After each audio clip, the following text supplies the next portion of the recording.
Una mujer de bendición. Debbie Morris. Capítulo 9. Ponga primero lo primero. Haga de Dios su prioridad en todo.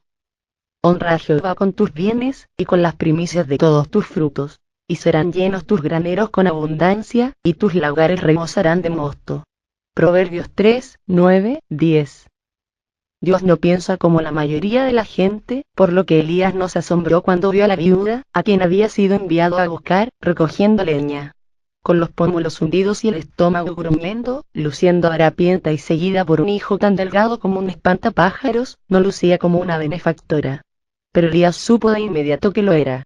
El Señor se la describió cuando los cuervos dejaron de llevarle la cena y el arroyo de Kerit se secó. Levántate, vete a Sarepta de Sidón, y mora allí. He aquí yo he dado orden allí a una mujer viuda que te sustente. Primera de Reyes 17, 9. Si Elías hubiera sido un hombre promedio, no la habría reconocido. Habría estado buscando a una mujer rica y distinguida. Habría estado esperando a alguien con algo para dar, y no a una mujer esquelética, hambrienta y sin dinero con necesidad de recibir. Pero Elías conocía bien la manera en que Dios opera. Él sabía que incluso en medio de una hambruna y sequía nacional, el Altísimo le proporcionaría comida en una docena de maneras. Él podía ordenar que otra parvada de aves le llevaran de comer. Podía convertir las piedras en panes o hacer llover maná del cielo. El hecho de que hubiera escogido a una persona para suplir las necesidades de Elías solamente podría significar una cosa. Dios había encontrado a alguien a quien bendecir. Es por ello que el famoso profeta no dudó cuando descubrió que la única persona que financiaría su ministerio estaba juntando leña y planeando su última comida. Impertérrito por su evidente pobreza, simplemente puso en movimiento la estrategia de Dios. Le pidió que le llevara un vaso de agua y un bocado de pan. Considerando la reputación de Elías, esa seguramente parecía una petición peculiar. Después de todo, era conocido en toda la región por su sabiduría divina. La percepción que Dios le había dado era tan aguda que mucha gente lo llamaba vidente. De manera que la viuda debió haberse sorprendido con su despiste. Mirándolo con asombro, ella debió haberse preguntado: ¿por qué este vidente no puede ver que no me encuentro en posibilidades de ofrecerle hospitalidad? Aparentemente, no podía darse cuenta, de manera que lo ayudó y le informó directamente su situación. Vive Jehová tu Dios, que no tengo pan cocido. Solamente un puñado de harina tengo en la tinaja, y un poco de aceite en una vasija. Y ahora recogía 2 leños, para entrar y prepararlo para mí y para mi hijo, para que lo comamos, y nos dejemos morir. Elías le dijo: no tengas temor. Ve, haz como has dicho. Pero hazme a mí primero de ello una pequeña torta cocida debajo de la ceniza, y tráemela. Y después harás para ti y para tu hijo. Porque Jehová Dios de Israel ha dicho así: la harina de la tinaja no escaseará, ni el aceite de la vasija disminuirá, hasta el día en que Jehová haga llover sobre la faz de la tierra. Primera de Reyes 17, 12, 14. Al leer esta historia es natural suponer que Dios envió a la viuda a cuidar de Elías.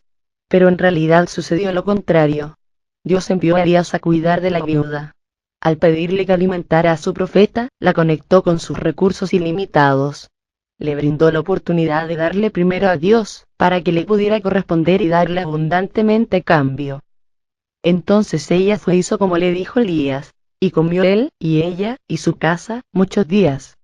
Y la harina de la tinaja no escaseó, ni el aceite de la vasija menguó, conforme a la palabra que Jehová había dicho por Elías. Versículos 15, 16. No podemos darle demasiado a Dios. La viuda puede confirmarlo. Ella creyó en su promesa, le dio un poco y él la recompensó con mucho. Ella lo puso a él primero, luego él multiplicó sus provisiones y las hizo durar. ¿Por qué hizo él esto? Porque es su naturaleza. Él es un Dios dadivoso. El Señor tampoco nos da dinero nada más. Cuando lo ponemos primero a Él en nuestra vida, nos bendice en diversas maneras. Nos proporciona beneficios demasiado preciosos que el dinero no puede comprar. La viuda también puede confirmar eso.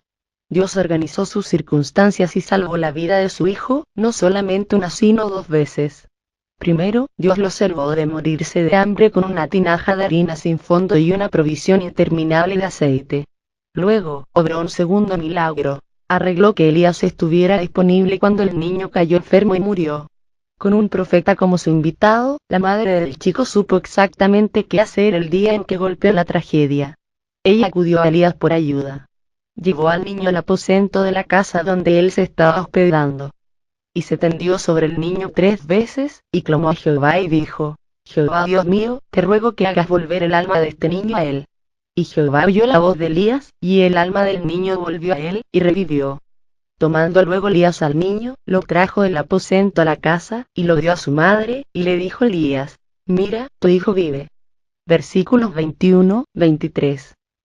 Jesús enseñó que quienes reciben a un profeta recibirán recompensa de profeta, y aquellos que le den a un discípulo tanto como un vaso de agua fría, de ninguna manera pierden esa recompensa. Ver Mateo 10, 41-42.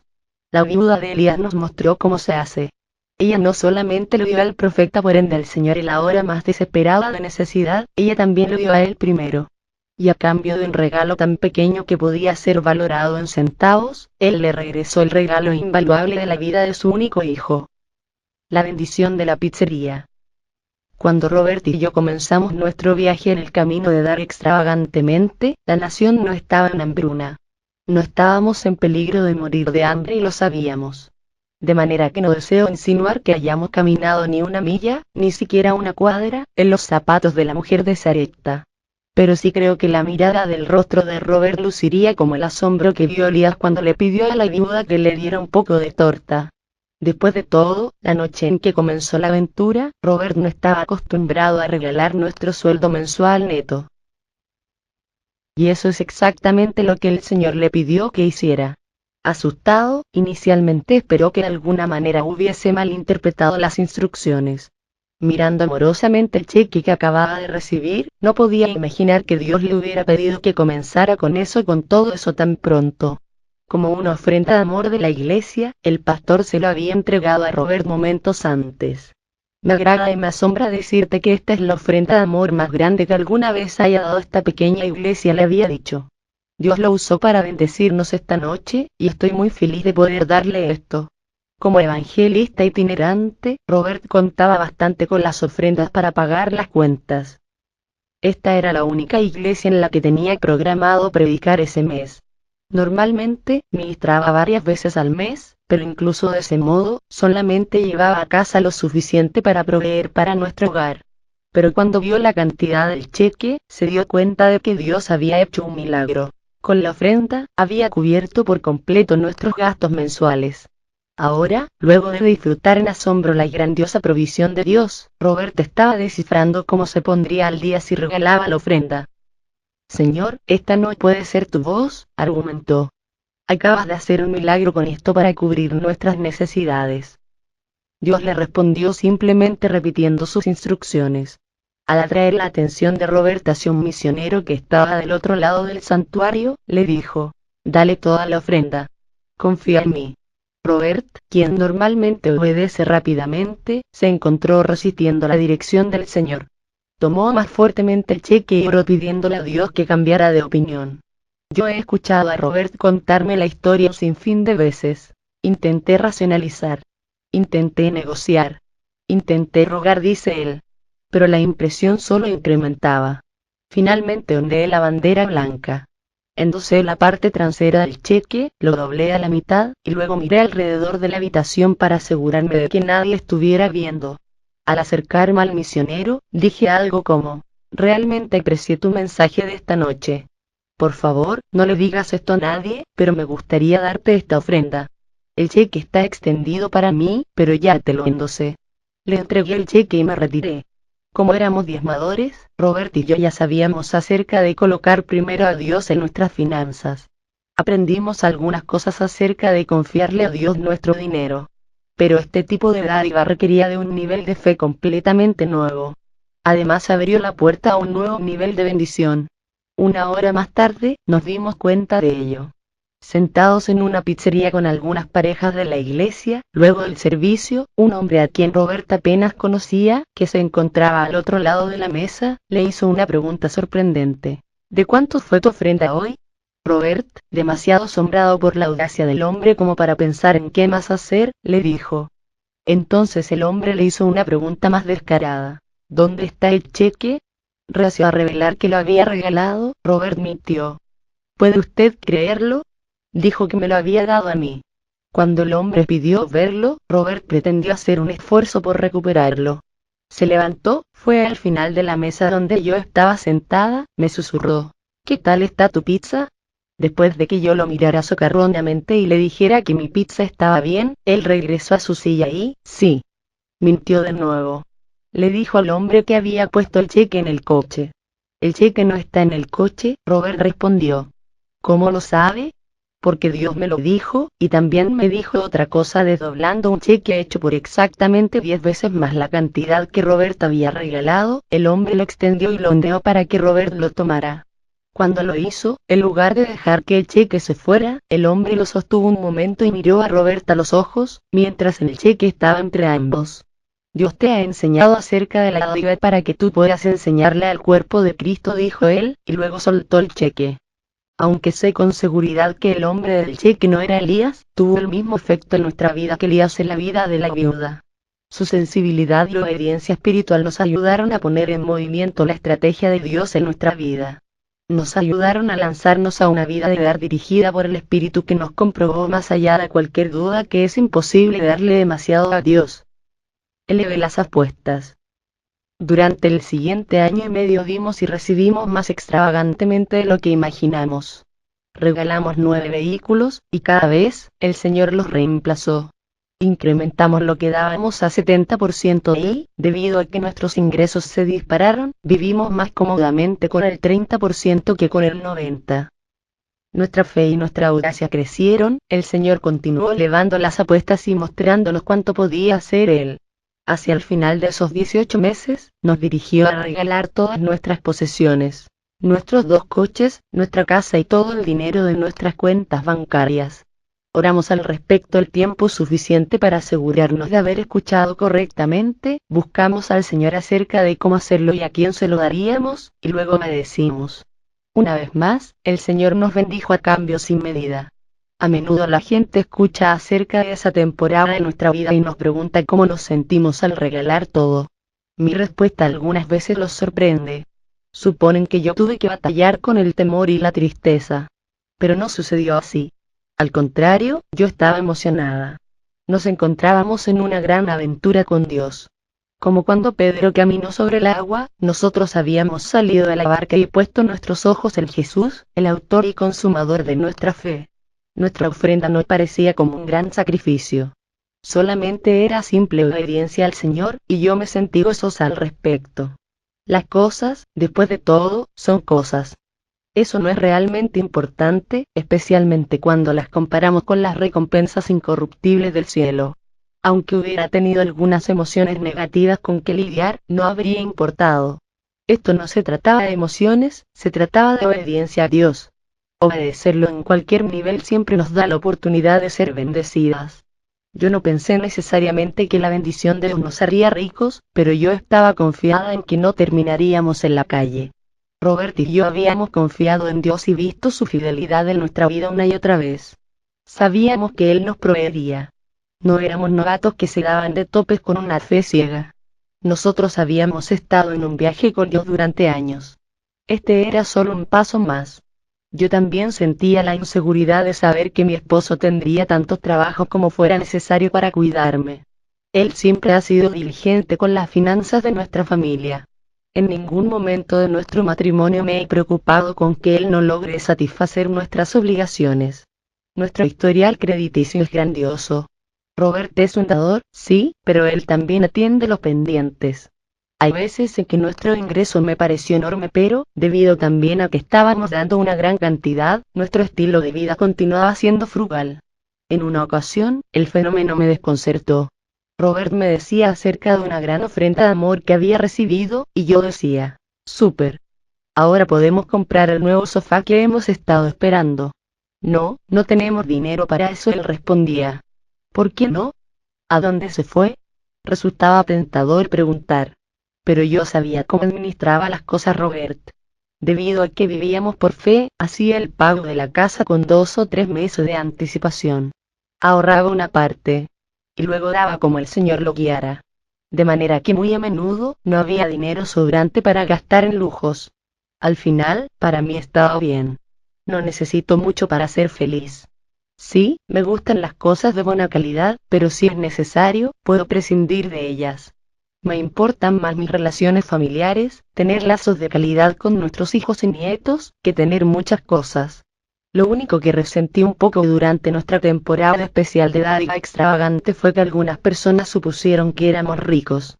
Ellos escuchaban que le habíamos regalado un coche a alguien, y esperaban que nosotros le diéramos un coche también a ellos. No comprendían que solamente podemos hacer tales cosas cuando Dios nos lo pide. La gente también hacía comentarios acerca de que no sabíamos lo que es estar atrasados con un pago. Cierto, debido a la administración de Robert, no nos atrasábamos en ningún pago, pero definitivamente sabíamos lo que era estirarnos y hacer un presupuesto, tal como todos los demás. Algunas veces no salíamos a comer. A veces recortábamos gastos en otras cosas. Pero incluso en los tiempos más escasos fuimos bendecidos, porque habíamos aprendido la lección más vital de la vida. Siempre, siempre poner primero a Dios. Ninguna primicia se pierde. No es casualidad que Elías le pidiera a la viuda que le diera lo primero de sus escasas provisiones. Él no lo hizo caprichosamente o porque no tuviera corazón y estuviera hambriento. Otros pudieron haberlo pensado. Pudieron haberse quejado del egoísmo de Elías y dicho que un hombre compasivo de Dios no debió haber hecho de las necesidades de la viuda su prioridad. No debió haberla animado a alimentarse primero ella y su hijo, y que luego le llevarán las sobras. Pero la respuesta a su pregunta sería no, y esta es la razón. Dios nunca pide las obras. A lo largo de la Biblia, el Señor deja en claro que todo le pertenece. Es un principio espiritual invariable. Puede ser llamado el principio del primogénito, las primicias o el diezmo. Pero no importa el nombre que elijamos, este afecta directamente la medida de la bendición de los que disfrutamos en nuestra vida. El libro de Robert, Una vida llena de bendiciones, contiene una maravillosa y profunda enseñanza acerca de este principio. En caso de que todavía no lo haya leído, o necesite un recordatorio, el cual todos necesitamos, deseo ver brevemente los versículos que nos muestran cuán importantes son las primicias para el Señor.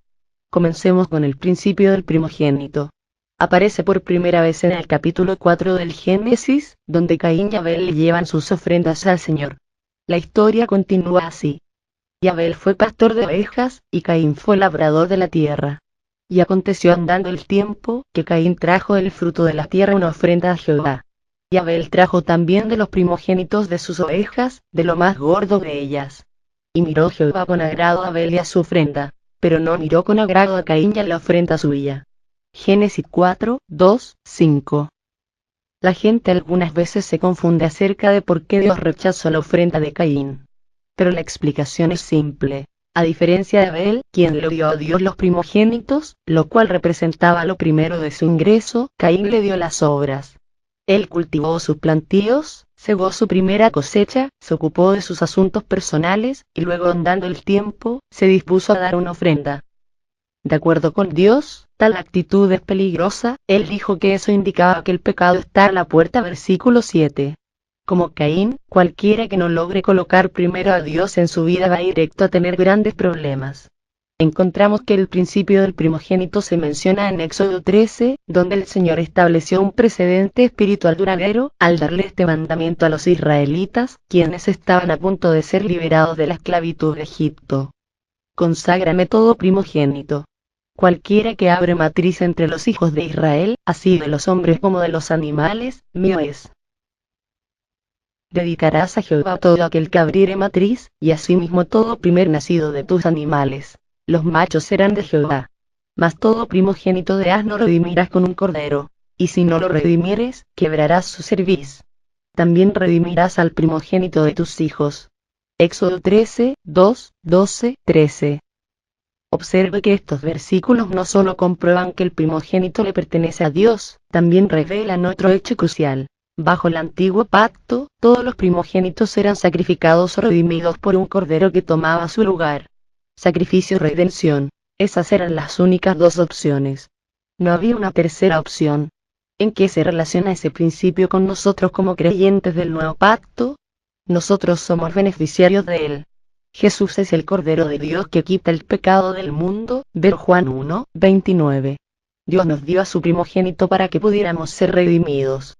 Lo que es más, Él se entregó a sí mismo primero, antes de que nosotros creyéramos. Mas Dios muestra su amor para con nosotros, en que siendo aún pecadores, Cristo murió por nosotros. Romanos 5:8. Dios no esperó para ver si podíamos arrepentirnos, acudir a Él antes de enviar a Jesús a la cruz. Por fe, Dios ofreció con anticipación a Jesús. Él nos dio de la misma manera que Él nos pide a nosotros que demos, primero, antes de las bendiciones que seguirán.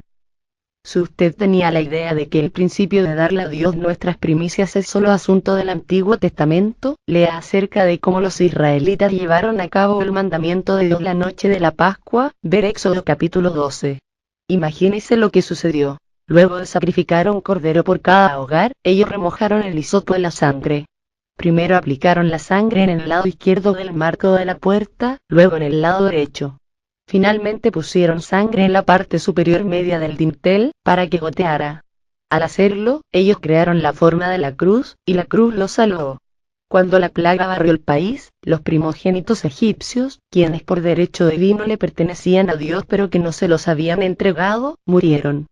Pero los israelitas, cuyos primogénitos habían sido ofrecidos a Dios y redimidos, se salvaron. ¡Qué ejemplo tan perfecto de la salvación del nuevo pacto! Se ha dicho que cuando se dan las primicias nunca se pierden. En cambio, cualquier primicia que no se da, se pierde. Lo que le damos a Dios, no lo perdemos, porque Dios lo redime por nosotros. Pero lo que le retengamos a Dios, lo perderemos. Los egipcios se dieron cuenta de ello a la manera difícil. Pero como creyentes, con nosotros no tiene que ser así. Podemos aprender de la Biblia que es esencial que le demos nuestras primicias al Señor. Dar las primicias redime el resto. Además de reclamar el primogénito, Dios también nos revela a lo largo de la Biblia que la primera décima parte de nuestro ingreso económico le pertenece. Los patriarcas como Abraham y Jacob dieron el ejemplo, y Dios lo explicó cuando los israelitas se estaban preparando para tomar la tierra prometida. Simplemente les dijo: las primicias de los primeros frutos de tu tierra traerás a la casa de Jehová tu Dios. No guisarás el cabrito en la leche de su madre. Éxodo 23:19. Observe que Dios desea los primeros frutos. Él no desea que hagamos cheques para pagar nuestra casa y nuestro coche, comprar despensa para una semana y un par de zapatos, y luego le demos a Él. Él desea que el primer cheque que hagamos sea el de nuestro diezmo. Bueno, creo que eso es tonto, alguien podría decir. ¿Por qué a Dios le importaría qué parte de mi sueldo obtiene, siempre y cuando le dé el 10%? Porque nuestro dinero no es lo único que Dios desea, también desea nuestra fe. Sin fe es imposible agradar a Dios. Hebreos 11:6, y no hay que poner mucha fe para darle a Dios el 10%, después de que nuestras demás necesidades están satisfechas. Lo que es más, cuando le pagamos a todos los demás, para luego ver si hay suficiente excedente que darle, no es realmente colocar a Dios primero. Esa es la primera razón por la que Dios les instruyó a los israelitas que le dieran todo el botín de Jericó. Era la primera ciudad que conquistaron cuando entraron en Canaán. Si dar el primer 10% no era importante, Dios podría haber dicho: conquisten 10 ciudades, y denme todo el botín de la 10ª. Pero no lo hizo. Él dijo en esencia: denme a mí primero, y ustedes pueden quedarse con el resto. Ver Josué 6:19. Obedecer ese mandamiento requirió que los israelitas dieran un paso de fe. De eso era lo que se trataba todo. Dios sabía que ellos necesitaban su bendición para tomar la tierra prometida. Ellos necesitaban tener bien ordenadas sus prioridades y caminar por fe si deseaban ganar todas las batallas que enfrentarían. De modo que, en un momento en que todavía tenían que ganar futuras victorias y en que sus recursos eran escasos, el Señor les pidió su diezmo. Tristemente, un israelita desobedeció el mandamiento de Dios. Un hombre llamado Acán se enamoró de un manto babilónico muy bueno, y 200 siclos de plata, y un lingote de oro de peso de 50 siclos. Josué 7:21. Y los escondió en su tienda.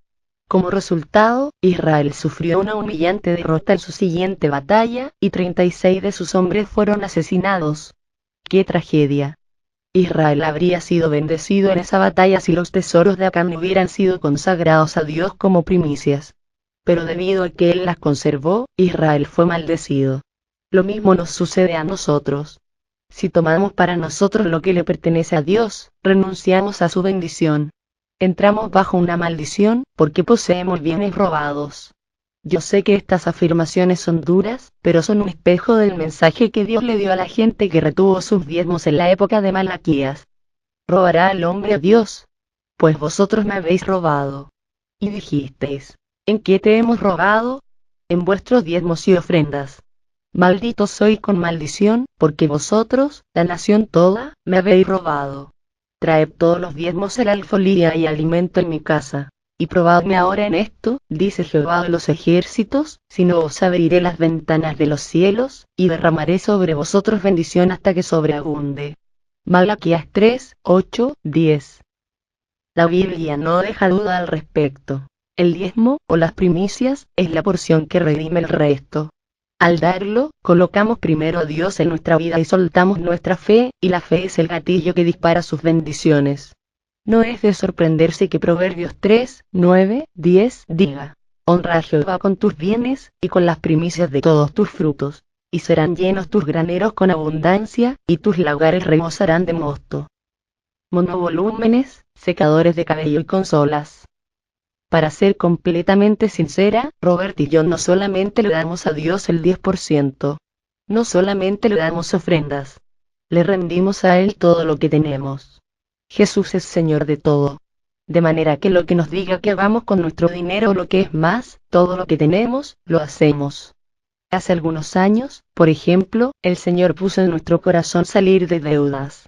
Eso significaba vender un lindo coche que habíamos estado conduciendo, el cual había sido financiado, y reemplazarlo con un viejo monovolumen, tan viejo como Matusalén.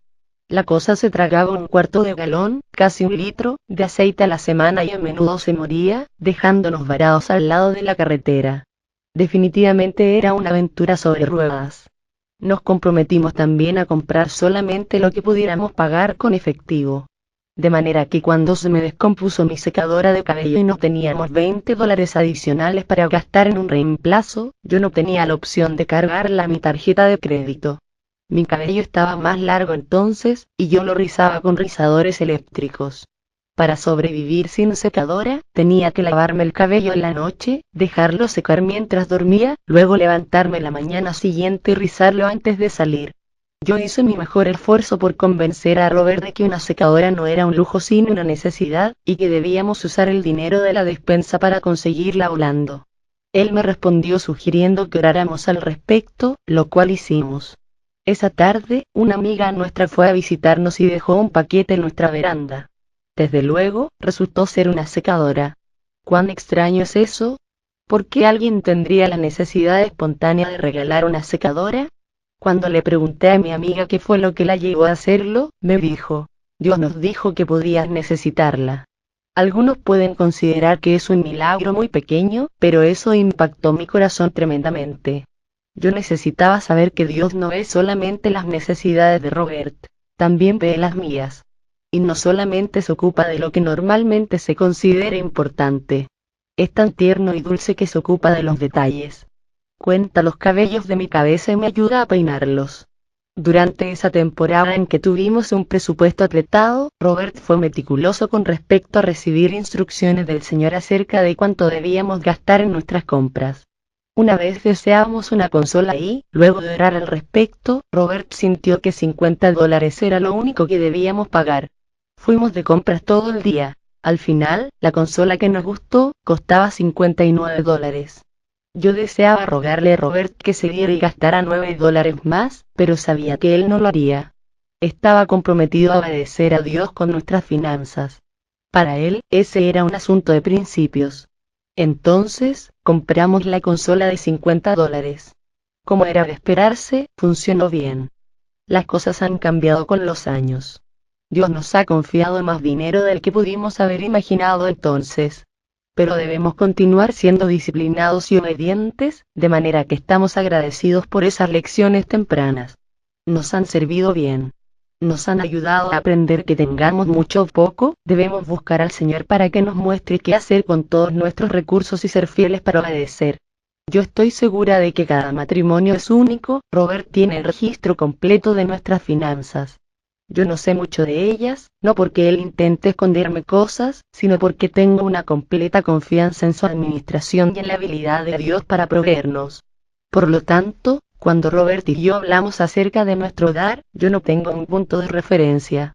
No estoy segura si un regalo extravagante serían $100 o $1000, porque yo no llevo la contabilidad.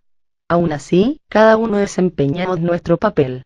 Cuando estamos pensando qué dar, Robert a menudo escucha una cantidad del Señor. Por otro lado, yo me muevo con paz.